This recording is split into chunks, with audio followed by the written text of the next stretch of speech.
할렐루야! 오늘은 세종을, 내일은 대한민국과 온 땅에 전도와 선교의 사명을 감당하는 세종순복음 드림교회입니다.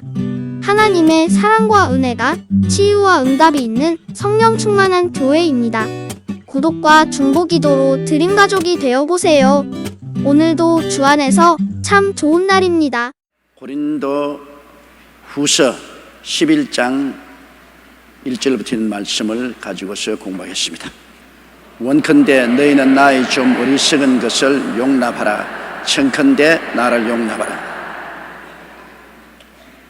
사람이 자기에 대해서 말하면 부끄럽습니다. 옛말에도 자기 자식 자랑하는 것이나 자기 아내 자랑하는 것은 팔푼이라고 말했습니다. 근데 왜 그렇게 말했는지 모르겠어. 왜냐하면 자기 자식이나 아내 자랑하는 것 요사이는 내가 들으니까 참 좋아 보이던데요. 돋보이더라고. 야, 참 훌륭하다. 뭐 자기 자식 자랑하는 거는 하지 말라 해도 다 하는 것이니까 그건 보통이지만은 대개 아내 자랑하는 남편 별로 많지가 않아요. 흉보는 사람이 많지. 친구들 가운데 모여도 자기 아내 흉보는 사람이 많지 자랑하는 사람 별로 많지 않아요. 또 아내들도 한 가지, 친구들 모이면 남편 흉보지 남편 자랑하는 사람 별로 많지 않아요. 그런데 남편이 아내 자랑하고 아내가 남편 자랑하고 칭찬하는 건 그 왜 팔푼입니까? 좋지 않아요. 그런데 바울 선생은 하도 공격을 많이 당하니까, 바울 선생은 당신이 피땀 흘려 세운 교회를 통해서 다른 사람들이 와서 바울을 비난하고 공격하고 헐뜯게 되면 변명하다가 나머지 바울 선생께서 당신이 살아온 과거의 경력을 이야기를 하는 것입니다. 그러므로 바울 선생께서는 좀처럼 당신 자신에 대해서 말하고 싶지 않은데 사람들이 자꾸 바울을 오해하기 때문에 자기를 해명하고 설명할 수밖에 없으니까 다른 사람 보기에는 이제는 자기 자랑하는 같이 보이므로 어리석게 보입니다. 자기 자랑을 많이 하는 사람은 어리석게 보이지 않아요. 바울 선생께서 이제 당신 자신에 대해서 말하고 싶으니까 원컨대 너희는 나의 좀 어리석은 것을 용납하라. 청컨대 나를 용납하라고 말한 것입니다. 사람이 자기 자신을 변명할 때 참 힘듭니다. 또 자기 자신을 자랑하려고 할 때 굉장히 힘이 드는 것입니다. 옛날에는 그렇겠지만 요사이는 뭐 자기 피아로 시대라 있는 것 없는 것 다 자랑을 하지만은 옛날엔 그렇지를 못했습니다. 2절요.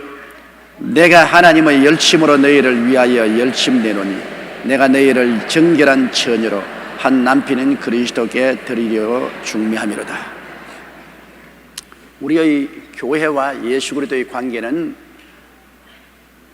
신랑과 신부의 관계인 것입니다.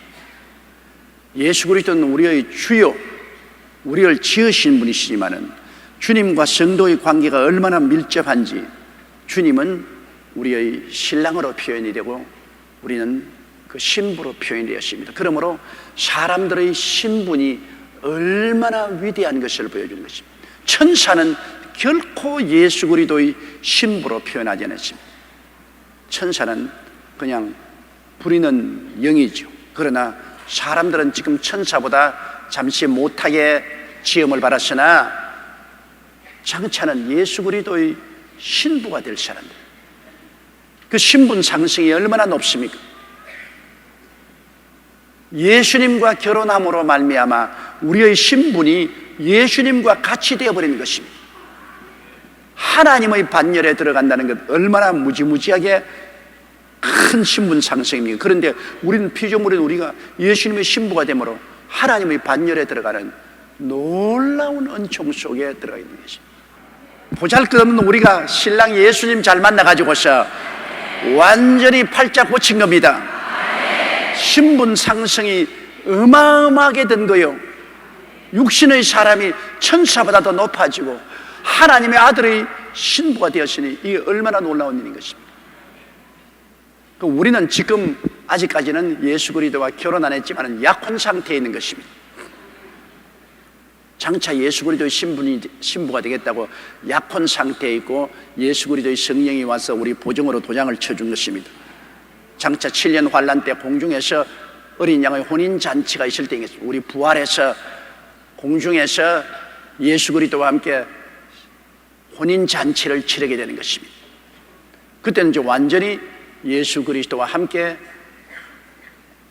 만유를 상속으로 받아서 다스리게 되는 것입니다. 그 전에까지는 우리는 약혼자요, 그리스도와 약혼한 사이인 것입니다. 약혼한 사이라도 신분 상승이 어마어마한 것입니다. 보통 사람과는 다르죠. 그래서 바울 선생이 여기 말한 것은 내가 하나님의 열심으로 너희를 위하여 열심낸다. 하나님이 어마어마하게 뜨거운 열정으로 우리를 예수 그리스도의 신부로 만들기를 원하신다. 하나님 열정으로. 그래서 하나님이 얼마나 원하시느냐, 그 아들 예수 그리스도를 보내셔서 육신을 쓰고 오셔서 십자가에 못 박여 몸짓고 피 흘려 죽음으로 장차 당신의 신부가 될 사람들을 만들라고 하신 것입니다. 예수 그리스도는 당신의 피를 흘려서 신부를 값주고 산 거예요. 보통 사랑하는 건 아니죠. 무슨 금이나 은이나 보석을 주어서 우리를 산 것이 아니라 당신이 몸짓고 피 흘려서 우리 죄를 속하고 흑암의 권세에서 우리를 건져내어 당신이 우리를 약혼녀로 만들어 주신 것입니다. 그러니까 주님이 우리에 대한 사랑도 어마어마하고 하나님이 우리에 대한 열심도 보통 열심이 아닙니다. 그러므로 바울 선생이 말하기를 하나님이 너무나 열렬하게 너희들을 예수 그리스도의 신부로 삼으려고 하고 있는 것을 내가 알기 때문에 하나님의 열심으로 내가 너희를 간절히 권면하는 것은 정결한 처녀로 한 남편인 그리스도에게 드리려고 중매한다. 정결한. 어떻게 정결합니까? 우리는 마귀와 세상과 타협하지 아니하고 우상과 타협하지 아니하고 일심단편으로 주님을 사랑하도록 그렇게 바울 선생은 만들기를 원한다는 것입니다.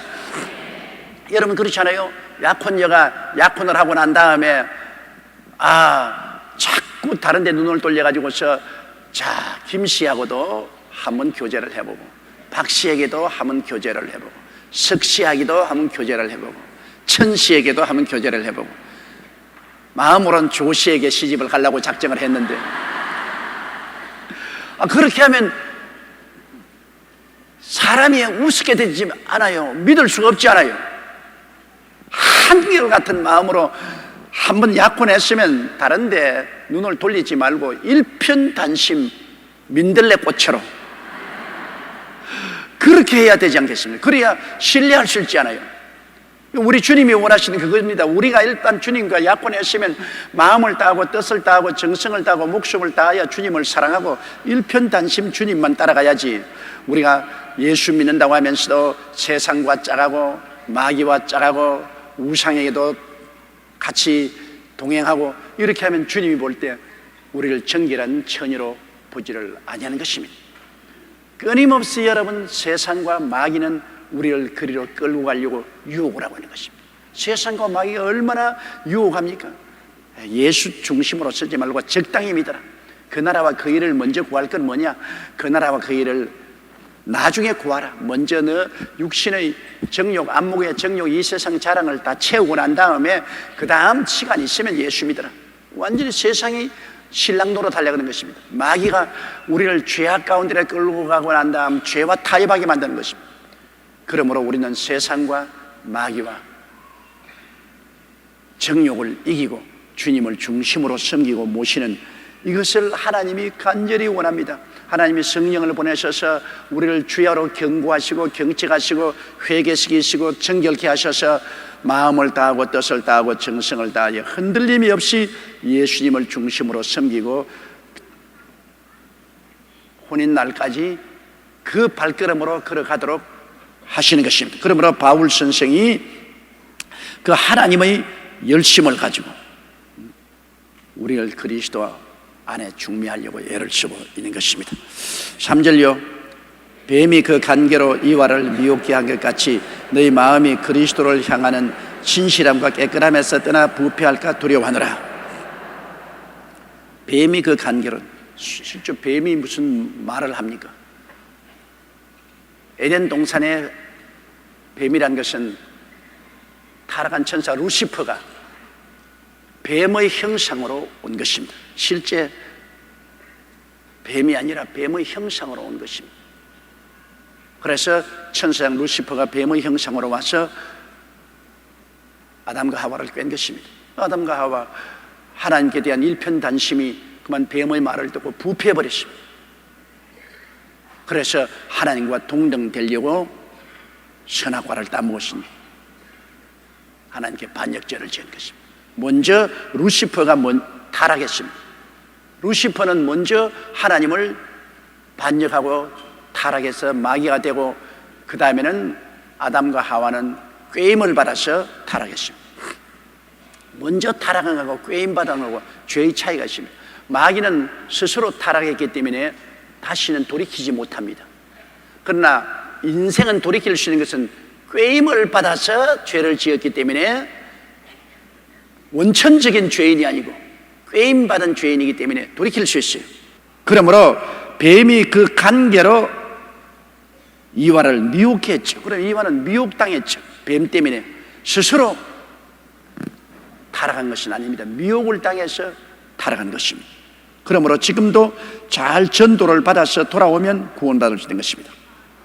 그처럼 너희 마음이 그리스도를 향하여 진실함과 깨끗함에서 떠나 부패할까 두려워하느라.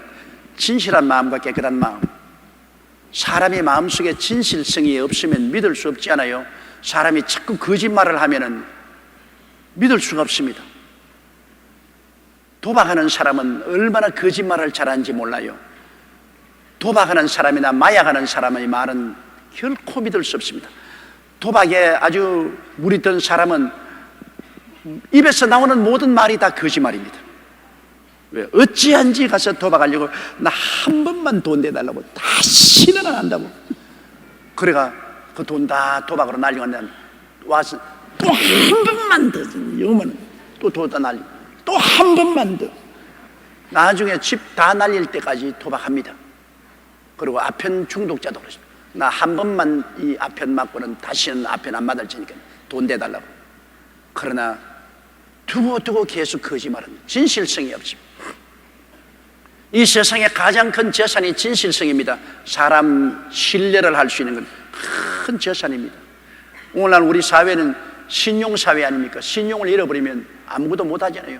저 사람 입만 사기꾼이고 거짓말쟁이라면 아무도 믿어주지 않습니다. 안 믿어주면 그 사람 상거래도 할 수 없고 돈도 빌릴 수도 없고 뭐 장사도 못하고 완전히 버린 사람 되죠.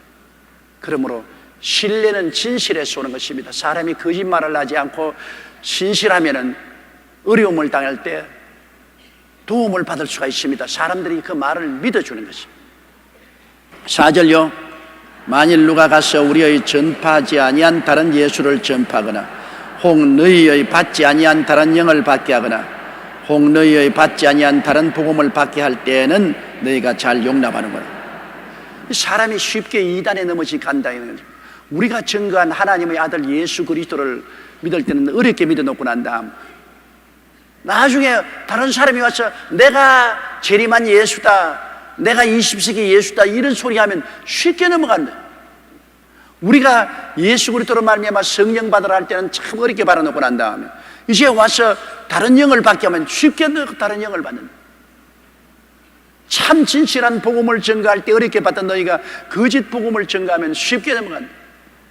우리 한국에도 여러분 지금까지 우리 교회가 오면서 이단과 사설에 얼마나 상처를 입었습니까?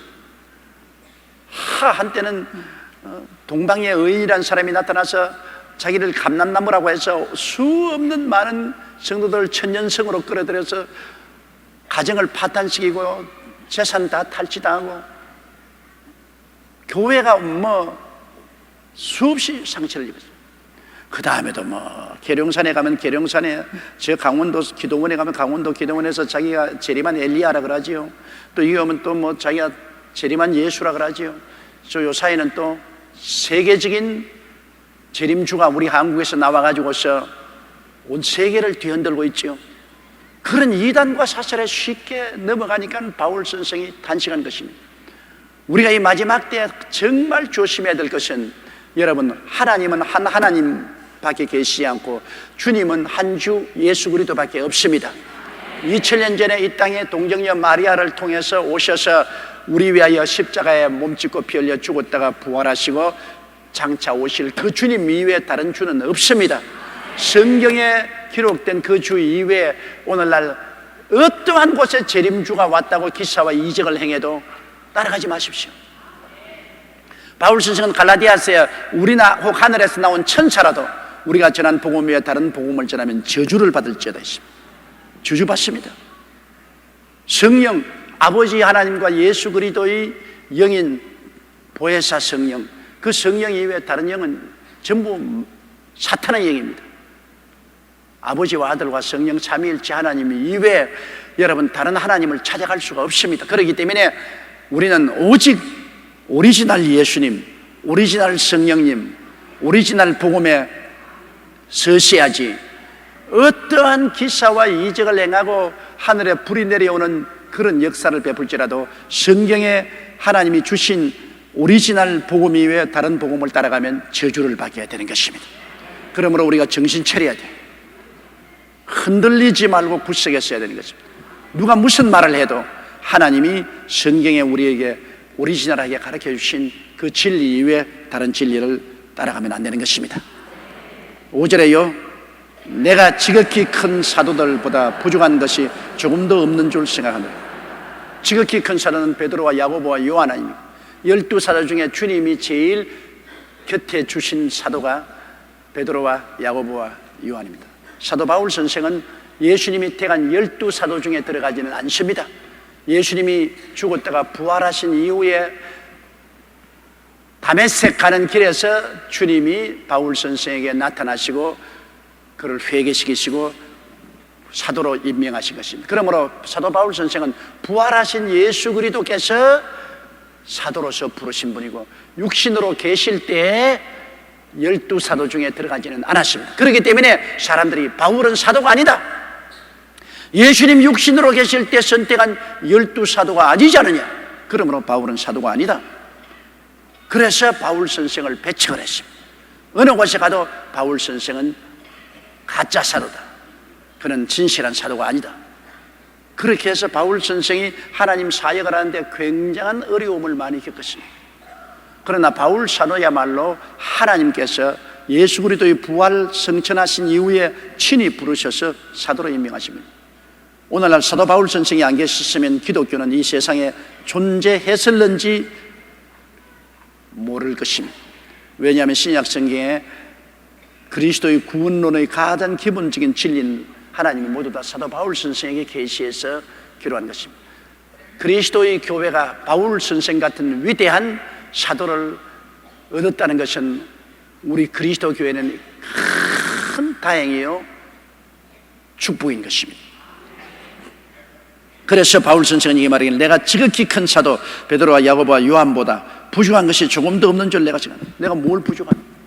계시에 부족한 것이냐, 능력에 부족한 게 있냐, 사도적으로 실천 사항에 내가 무슨 부족한 게 있냐, 실제 견주어서 내가 부족한 것이 하나도 없다고 바울 선생은 말한 것입니다. 6절요, 내가 비록 말에는 조라나 지식에는 그렇지 아니하니 이것을 우리가 모든 사람 가운데서 모든 일로 너에게 나타내었노라. 자꾸 바울 선생 말 잘 못한다 그러니까 바울이 그걸 인정했어요. 난 말은 조라다, 설득력은 별로 없다, 말은 내가 잘 못하지만 하나님의 지식에 대해서는 내가 누구보다도 못지않게 깊은 계시를 받았다. 성경의 신약 성경의 3분의 2는 바울 선생이 하나님께 받은 계시로서 적은 편지인데, 지식은 누구보다도 못지않게, 말은 나는 조라다는 것은 사실이다. 사람이 지식도 많고 말도 잘하면 참 좋지요. 그러나 하나님께서는 바울 선생에는 깊은 묵시와 계시를 주셨지만은 말을 잘하는 그러한 은사는 안 주신 것 같습니다. 빌리그라함 박사 같은 사람은 말을 잘하지 않습니까? 위대한 부흥사로서 수많은 사람을 설득하고 회개시킨 위대한 종인 것입니다. 저는요, 잘하지도 못하고 못하지도 못하고 아마 밸런스는 잡힌 것 같습니다만 제가 말을 잘한다고는 볼 수 없어요. 주의 종은 설득력이 있어야 되는 것입니다. 많은 사람들에게 말씀을 설득시키고 감동을 시켜서 말씀을 깨닫게 하는 그런 능력이 있어야 되는 것입니다. 그리고 주의 종은 하나님 말씀을 할 때 성도들이 듣고 싶다 그런 마음이 생기는 그런 은사가 있어야 되는 것입니다. 어떤 사람은 입만 열면 듣기 싫다 그런 사람이 있어요. 입만 열면 아이고 저 말 듣기 싫다 그러면 그건 큰 불행입니다. 그러나 입을 열면 듣기 좋은 그러한 설득력 있는 말을 할 수 있어야 하나님 말씀을 증거하기에 굉장히 편한 것입니다. 바울 선생의 늘 비난당하는 것은 말은 졸하다, 말이 능치 못하다. 그건 바울 선생이 직접 인정한 것. 난 말은 부족해도 지식에는 그렇지 아니하다. 이것은 우리가 모든 사람 가운데서 모든 일을 너에게 이미 나타나서 너희가 알지 않냐. 내가 가르친 진리의 말씀 들어보아서 내가 깊은 지식을 가지고 있다는 것을 이미 알고 있지 않느냐고 그렇게 바울 선생은 그들에게 설명하고 있습니다. 7절요. 내가 너희를 높이려고 나를 낮추어 하나님의 복음을 값없이 너희에게 전함으로 죄를 지었느냐. 바울 선생은요, 어쩐지 사람에게 부담이 되지 않으려고 복음을 전하면서 그는 자족했습니다. 자비랑했습니다. 천막을 만드는 기술을 배워가지고서 가는 곳마다 천막을 만들어 팔았습니다. 그 당시에는 사람들이 많이 천막을 가지고서 주거 생활을 했습니다. 천막에 요구가 많았어요. 그렇기 때문에 바울 선생은 가는 곳마다 천막을 지어서 팔고, 그래서 나는 이익을 가지고서 여행하고 복음을 전하고 교회에 부담을 안 주었습니다. 그러니까 또 사람들이 그것을 역으로 말합니다. 자기가 사도도 안 하고 자격이 없기 때문에 당당히 사도들이 받아야 될 임금도 받지 못하고 월급도 못 받고 자기가 손수 애를 쓰고 힘을 써서 천막 장사해가지고서 복음을 증거하니 그게 무슨 사도냐.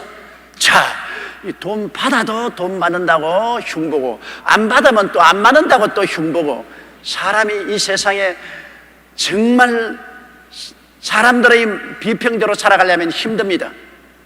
이미 자기가 하나님 앞에 받은 사명이 있으면 사명대로 살아야 됩니다. 바울 선생은 하나님 앞에 받은 사명이 있습니다. 자비량해서 복음을 전하는 사명이 있어서 그런 목숨을 잃을지라도 사람에게 신세 안 지고 자기가 자비량해서 복음을 전하겠다고 결심한 분인 것입니다. 그래서 바울이 말하기를 나는 너희들을 모시고 너희들에게 부담이 되지 않기 위해서 나를 낮추어 가지고서 내가 자비량해서 복음을 전하고 너희들에게 교회를 세웠는데 그것이 내가 잘못이냐, 그 말인 것입니다. 내가 너희를 높이려고 나를 낮추어 하나님의 복음을 값없이 너희에게 전함으로 죄를 지었느냐. 8절요. 내가 너희를 섬기기 위하여 다른 여러 교회에서 요를 받은 것이 탈취한 것이라. 그렇다면 내가 다른 교회에 죄 지은 것이다. 바울 선생이 그렇게 자비량했음에도 불구하고 고린도에 와 있을 때, 아가야 지방에 와 있을 때 마게도니아 교회에서 많은 선교 헌금을 보내주었습니다. 바울 선생이 고생하니까 마게도니아 교인들이 고마워가지고서 선교 헌금을 바울 선생에게 종종 보내주어서 그 많은 선교 헌금을 받아서 바울 선생은 자기도 요긴하게 쓰기도 하고 그리고 다른 사람에게 복음 선교를 위해서 나누어 주게 됩니다. 바울은 자기가 설교한 대가를 달라고 요구한 것은 아닙니다. 사람들에게 돈 달라고 요구한 것은 아닌데 사람들이 자진해서 감사해서 바울 선생의 선교를 듣기 위해서 선교 헌금을 주신 것입니다. 이거는 안 받을 이유가 없습니다. 이건 자진해서 주는 것입니다. 내가 다른 사람들에게 내가 선교하니 돈 내놓아라, 나를 섬겨라, 나에게 물질을 달라, 그렇게 하면 이건 탈취하는 것입니다. 그러나 그렇지 않고 자원의 마음으로 하나님 사업에 동참하기 위해서 돈을 주는 것은 바울도 많이 받았어요. 받아가지고서 그것을 가지고서 주의 사업에 크게 썼습니다. 그래서 바울 스님 말이 내가 고린도에 와서 너희들에게 정규적으로 돈을 받지 아니하고 돈 달라고도 말하지 않고 지난 것이 죄냐? 그걸 죄라고 한다면 나는 다른 교회 사람들을 탈취한 것에 지나지 않는다. 왜? 마게도니아 교인들에게서 나는 선교 헌금을 받았으니까 그 사람들 돈을 가지고서 너희들에게는 값없이 복음을 전함으로 죄가 되었다면 나는 그 사람들에게 탈취한 것이지 않냐, 불공평하지 않느냐. 그 사람들에게 내가 이만한 선교 헌금을 받았으면 너희들에게도 내가 받을 만하지 않느냐. 너희들이 안 줘서 내가 안 받았지. 바로 바울이 그런 것입니다. 왜 내가 너희들에게 돈 안 받았다고 해서 아이 돈도 못 받는 주제에 뭐가 사도냐. 자기가 정말 실력 있는 사도 같으면 우리에게 돈을 마땅히 받아야 될 것인데 돈도 못 받고 지지리도 못 나가지고서 천막 깃고 앉아 있으니 그게 뭔 사도냐, 이렇게 흉을 보거든요. 그러니까 사도 바울 선생이 고린도 교회에 전혀 신세를 안 지고 복음을 전가했다는 것을, 오히려 그것을 약점으로 잡아서 바울 선생을 공격을 한 것입니다. 당당히 받을 것은 받고서 하지 않고 못 받는 거 보니 네가 약점이 있어서 그렇지 않느냐, 네가 꿀리는 것이 있어서 못 받지 않느냐. 그러니까 바울 선생이 난 너희들에게는 안 받았어도 저 마케도니아에 있는 에베소, 빌립보, 골로스, 히에라볼리스 같은 그런 교회에서 나의 선교를 위해서 많은 헌금을 보내주었으니 그건 그러면 나는 그 사람들에게 헌금을 받은 것을 탈취한 것이냐, 그렇게 말한 것입니다. 고린도 교인들이 부끄럽지요. 왜? 은혜를 받았으면 은혜 받은 대로 바울 선생의 선교 사업에 동참했으면 자기들도 좋고 바울도 기뻐했을 것인데 다른 교회에서는 그렇게 하는데 고린도 교회는 그렇게 하지를 않았었습니다. 9절요. 또 내가 너희에게 있어 용도가 부족하되 아무에게도 누를 끼치지 아니하면 마게도니아에서 온 형제들이 나의 부족한 것을 보충하였음이라. 내가 모든 일에 너희에게 폐를 끼치지 않기 위하여 스스로 조심하였거니와 또 조심하리라. 바울 선생께서 아가야 지방에는 상당히 사람들이 까다로운가 봅니다. 그렇기 때문에 어찌한지 바울 선생이 사람들에게 부담을 주지 아니하고 또 돈 벌러 왔다고 욕을 얻어먹지 아니하고 복음을 전가하기 위해서 조심을 많이 했습니다. 그리고 바울 선생이 필요한 선교비는 마게도니아 교회에서 온 형제들이 가지고 와서 도와주었습니다. 제가 불광동에서 개척할 때 참 어려움을 당한 그겁니다. 성도들이 11조를 드려야 하나님께 복을 받을 수 있잖아요. 11조는 자기 텃밭에 심어놓은 것인데 아무리 가난하고 헐벗고 굶주려도 심지 않고 거두는 법은 없지 않아요. 제가 초등학교 다닐 때 우리의 음손이라고 아랫동네 아랫집에 사는 분인데 그 집에 아들이 나보다 선배로 사교가기 때문에 아침에 학교 갈 때는 그 집에 가서 같이 내가 학교 가고 했습니다. 그런데 우리 집은 그래도 잘 살았어. 아침에 밥을 먹었는데 그 집에는 아침에 맑은 죽을 먹어요. 그래서 걔가 늘 영양실조에 걸렸어요. 그런데 그 집 방에 가면 운목에 벽가마니가 쌓여 있어요. 그래서 내가 말을 했습니다. 수진이 아빠요. 왜 그래? 여기에 운목에 벽가마니가 이렇게 쌓였는데 제 수진이는 늘 맑은 죽만 먹고 영양실조에 걸려서 넘어지고 그렇게 하는데 왜 그렇게 합니까? 이거 찧어서 먹으면 되잖아요. 그러니까 나를 정색으로 따지니 너희는 아무것도 모르는 철부지야. 지금 어렵다고 해서 저것을 찧어서 먹으면 우리는 명년엔 다 굶어 죽어. 이거는 종자 씨앗이야. 명년에 모짜리를 만들어서 모를 내어가지고서 심어서 벼농사를 짓기 위해서는 아무리 배가 고파도 이것은 먹으면 안 돼. 이것은 매년 농사를 지은 씨앗이야. 그 말이 내 머릿속에 박혀서 잊어버리죠. 그 농부가 지금 밈을 먹으면서도 죽을 먹으면서도 그 농사 지을 때 모짜리에서 씨앗인 벼는 절대로 손 안 댄다. 그거 먹어버리면 명년에는 이제 다 굶어 죽는다는 거예요. 종자 씨앗이죠. 종자를 심어야 거둘 것이죠. 뭐 가난하고 헐벗고 굶주렸다고 해서 나는 안 심을 터이니까 그냥 주세요. 그건 억지지요. 심고 거두는 법칙은 하나님도 절대로 무시하지 않잖아요. 하나님이 가난하다고 해서 너는 심지 말고 거두어라, 그런 법이 있어요. 심어야 되거든. 그럼 11조는 뭐냐? 종자 씨앗이요. 내가 아무리 어려워도 심어놓아야 내일이 있어. 그래서 제가 불광동에 있는 성도들에게 여러분 이렇게 헐벗고 굶주리나 하나님께 축복을 받으려면 11조를 드려야 된다. 그래야 하나님이 내일에 복을 줄 수 있는 기반이 마련되니까 11조를 드려라. 와, 얼마 안 모인 교인들이 그냥 떨어져 나가기도 하고 비난을 하는데 말로 다 할 수 없어요. 왜냐면 그래, 여기 전도하러 와서 자꾸 예수 믿고 천당 가자 하면 교회 모아놓고 난 다음 우리를 탈취하려고, 우리에게 있는 그 빼앗아 먹으려고 그렇게 한다. 정말 말이 기가 막힙니다. 뭐 정부 사실은 거짓들만 모였지. 그런 제가 한 말은, 여러분, 나는 여러분 거 절대 빼앗아 먹지 않습니다. 여러분이 무엇을 가지고 오더라도 필요하면 이것을 다른 사람을 도와줄지라도 나는 여러분이 가져온 걸 단 혹시 나달 하나도 내가 먹지 않습니다. 그때는 제가 자비량했지요. 제가 서울 시내에 통역을 했습니다. 우리 교단에 나가서 통역을 해서 한 달에 3만 원 받았어요. 한 달에 3만 원 받아가지고서 그 3만 원 가지고서 그 당시에 우리 최하실 목사님하고 우리 그 식구들이 함께 입에 풀칠을 하고 살았습니다. 그렇기 때문에 이 서대문에서 불광동까지 왔다 갔다 하는데 차비는 도저히 쓸 수 없기 때문에 걸어다녔습니다. 아침에 불광동에서 서대문까지 걸어 나오고 또 저녁에는 서대문에서 불광동까지 걸어 다녔습니다. 차비가 몇 원짜리 그 차비가 도저히 아까워서 할 수 없어요. 그런 처지에 있으니까 제가 하는 말이, 나는 그래도 매달마다 통역을 해서 자비량하고 3만 원씩 버니까 여러분 그 절대 안 쓸 테니까 걱정하지 말고 11조를 가져오너라. 11조 안 가져오면 여러분 미래가 없다. 예수를 믿어 천당 가는 것은 공짜로 예수 그리스도께서 하나를 씨앗이 되어 예수 그리스도로 말미암아 우리가 구원을 받지만은, 그러나 이 세상의 축복은 11조 드려야 된다. 그러니까 설득을 하니까 그 다음부터 11조를 가져오기 시작해요. 근데 참 기가 막혀. 돈은 한 푼도 없고 파 한 단,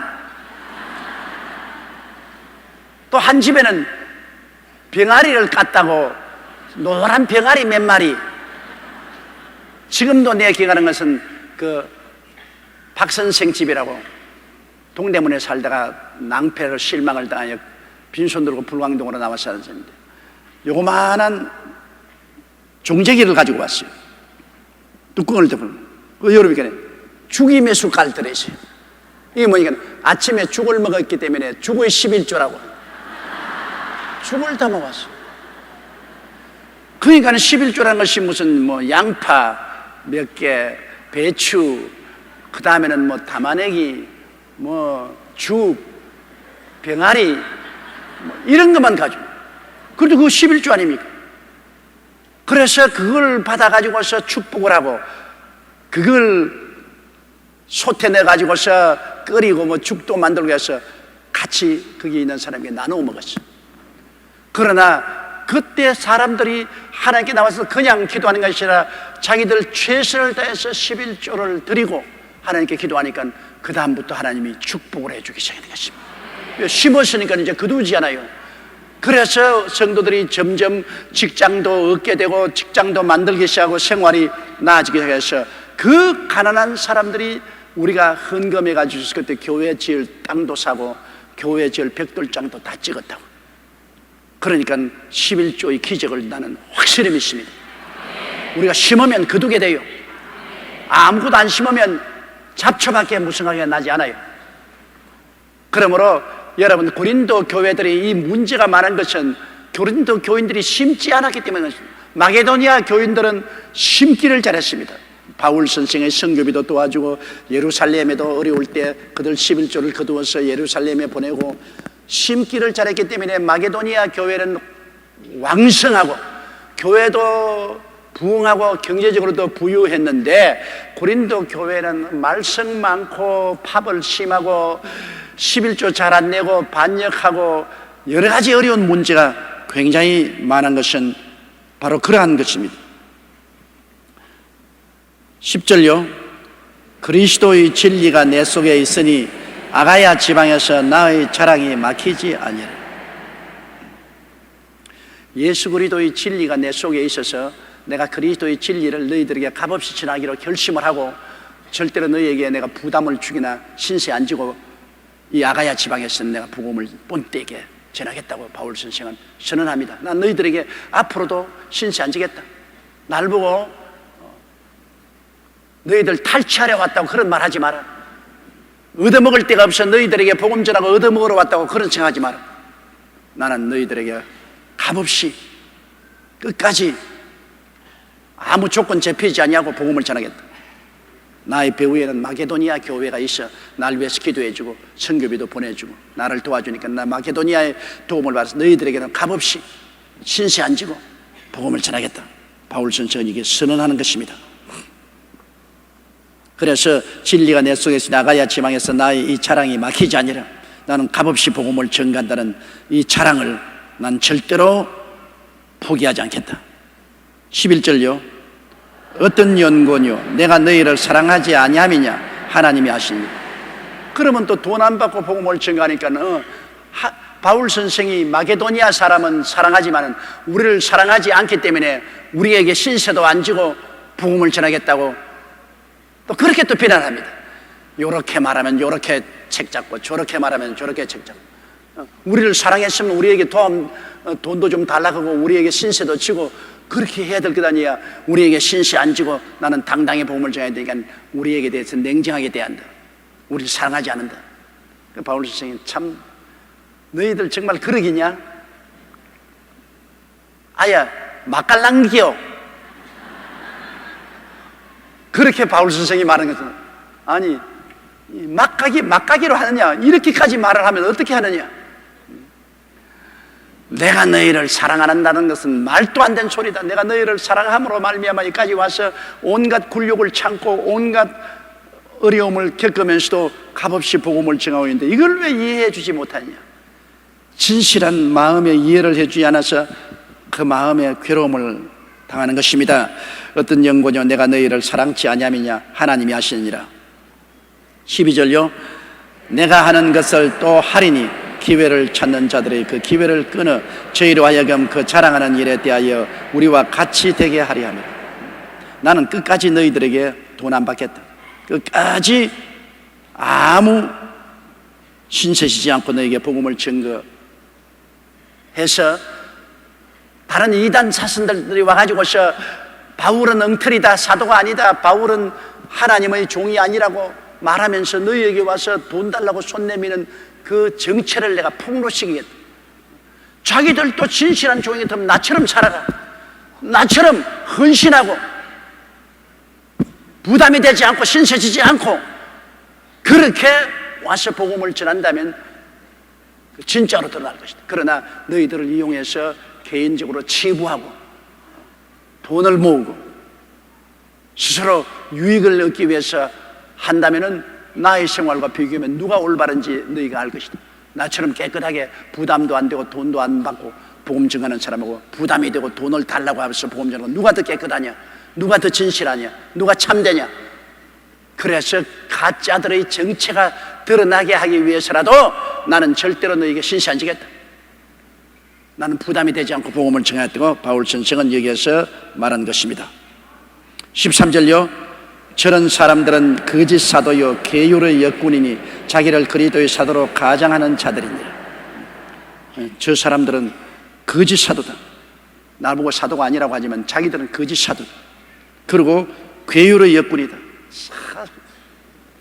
온갖 수단 방법을 다 통해서 자기들을 선전하고 성도들을 이용하려는 아주 괴율적인 사람, 삐뚤어진 사람, 사기꾼들, 엉터리들이다. 자기를 그리스도의 사도로 가장하는 자들이 진짜가 아니다. 가짜다. 14절요. 이것이 이상한 일이 아니라 사탄도 자기를 광명의 천사로 가정하느니라. 이 이상한 일이 아니다. 왜냐하면 사탄도 자기를 천사로 가정한다. 참 나는 이슬람교를 보면 탄식스럽습니다. 기독교 복음 이후 한 500년 이후에 생겨난 것이 오늘날 이 중동의 이슬람교인데요.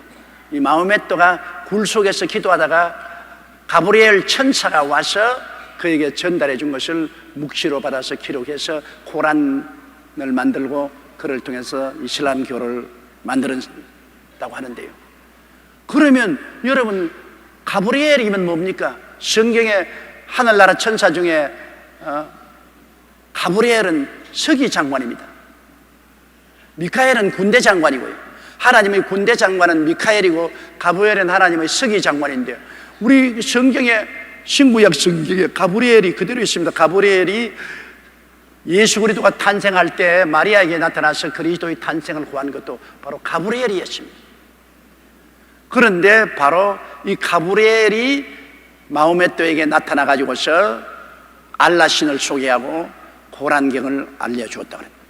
그렇다면 어떻게 하나님이 보낸 가브리엘 천사가 예수 그리스도의 복음을 우리에게 소개하고 난 다음 예수 그리스도의 복음을 짓밟을 수 있는 정반대의 고란경을 알려주겠습니까? 그 가브리엘이라는 것은 천사가 아니라 마귀가 천사로 가정한 것입니다. 그러므로 여러분, 천사가 왔다고 해서 우리가 그냥 환영할 것이 아니에요. 마귀도 천사로 가정해서 내가 천사다 천사다고 오르면 말씀에 입각해서 보아서 말씀에 어긋나는 일이면 어떠한 천사라고 와도 우리는 받아들이면 안 되는 것입니다. 하나님 말씀에 써야죠. 말씀은 영원한 시금석입니다. 이 말씀에 어긋나면 그가 와서 내가 예수라 해도 가짜고 천사라 해도 가짜인 것입니다. 마호메토가 만일 성경을 알았더라면 그런 말을 하는 것은 당장 거부하고 사탄은 물러가라 했습니다. 그러나 마호메토는 크리스찬이 아니었기 때문에 그것을 가브리엘이 갖다 주는 것으로 그대로 받아들였습니다. 그래가지고서 오늘 만든 것이 이슬람 교도인 것입니다. 하늘에서 천사가 와서 우리에게 직접 계시했다더라도 말씀에 입각하지 않으면 천사가 마귀가 광명한 천사로 가정한 것입니다. 그럼 마귀도 그렇게 하는데 마귀의 사자인 사람들이 어떻게 자기가 신실한 하나님의 종이 아니면서 가짜로 하나님의 종이라고 하는 사람들 많지 않아요? 가짜들 많아요. 가짜에게 속아남으면 안 됩니다. 너무나 오늘날 세상에 가짜가 많잖아요. 더구나 한국 사람들 가짜 많이 하잖아요. 한국 사람들 물건 살 때 어떻게 묻으면 진짜요 가짜요? 미국 사람들은 물건을 살 때 이게 최신품이요, 그렇지 않으면 옛날 거요, 이렇게 묻습니다.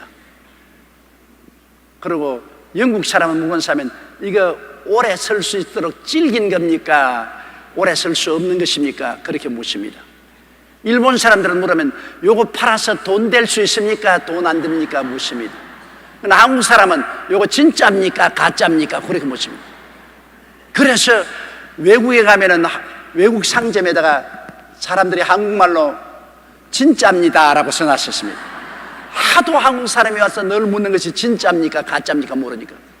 우리 한국 사람들은 이 가짜에 진절머리가 났습니다. 그러므로 이 진짜인지 가짜인지를 알 수 없어 뉴스가 나와도 진짜인지 가짜인지. 요 며칠 전에 한국에 저명한 실업가 한 사람이 자살했는데 제일 처음에 그 소리를 듣을 때 저도 물었습니다. 진짜냐 가짜냐. 너무나 가짜가 판치는 세상이라 뭘 봐도 진짜인지 가짜인지 모를 정도입니다. 그런데 더구나 복음에 여러분 가짜가 너무나 많아요. 우리 한국에도 이 가짜 목사, 가짜 전도사, 가짜 평신도들이 너무나 많아요. 그러므로 진짜와 가짜를 갈리는 것은 하나님 말씀인 것입니다. 말씀을 가지고 우리가 가짜와 진짜를 갈려야 돼. 말씀을 모르면 안 됩니다. 그 때문에 우리가 성경 공부하는 겁니다. 말씀을 모르면 분별을 못해요. 말씀이 바로 분별의 시금석이기 때문인 것입니다. 말씀 같은 거 할 거 있냐, 그냥 열심히 기도만 하면 되는 것이지 천만에요. 기도하고 하나님께 가까이 나가려면 분별을 해야 돼요. 너무나 가짜들이 많기 때문에 분별을 열심히 하기 위해서는 하나님 말씀을 알아야 되는 것입니다. 그러므로 성경을 우리가 읽고 공부도 하고 성경 말씀을 듣고 그래서 언제나 분별할 수 있는 능력을 우리가 얻어야 되는 것입니다. 15절요. 그러므로 사탄의 일꾼들도 자기를 의의 일꾼으로 가장하는 것이 또한 큰일이 아니라 저희의 결국은 그 행위대로 되리라. 사탄의 일꾼들도 자기의 의의 일꾼으로 가장합니다. 진짜처럼 가장을 하지만 종국에는 하나님의 심판을 받게 되고 만나는 것입니다. 그러므로 오늘 이 시간에 우리가 마음에 언제나 명심해야 될 것은 하나님도 한 하나님, 예수 그리스도도 오리지널 예수님, 성령님도 오리지널 성령님, 삼위일체 하나님, 오직 성경에 있는 오리지널 하나님 이외에 요사이 최신 새로 생긴 하나님이라든지 예수 그리스도라고 말하든지 자기가 성령이라 말하든지 자기가 천사의 계시를 받았든지 말해 우리가 요동하지 말아야 된다는 것입니다. 우리는 오직 천지와 만물을 주신 하나님을 아버지로 섬기고 우리 위해 십자가에 죽었다가 부활하신 그 예수님, 장차 오실 그 예수님만 바라고 주님이 보내신 성령님을 인정하고 환영하고 모시드리고 의지하고 성령의 도우심을 받아서 말씀 위에 선 신앙을 굳세게 가지고 살아야 되는 것입니다. 말씀을 따라서 살아야 됩니다. 안전하서나 하나님 말씀에 어긋나는 일은 우리가 하지 말아야 된다는 것을 우리가 명심하십시다.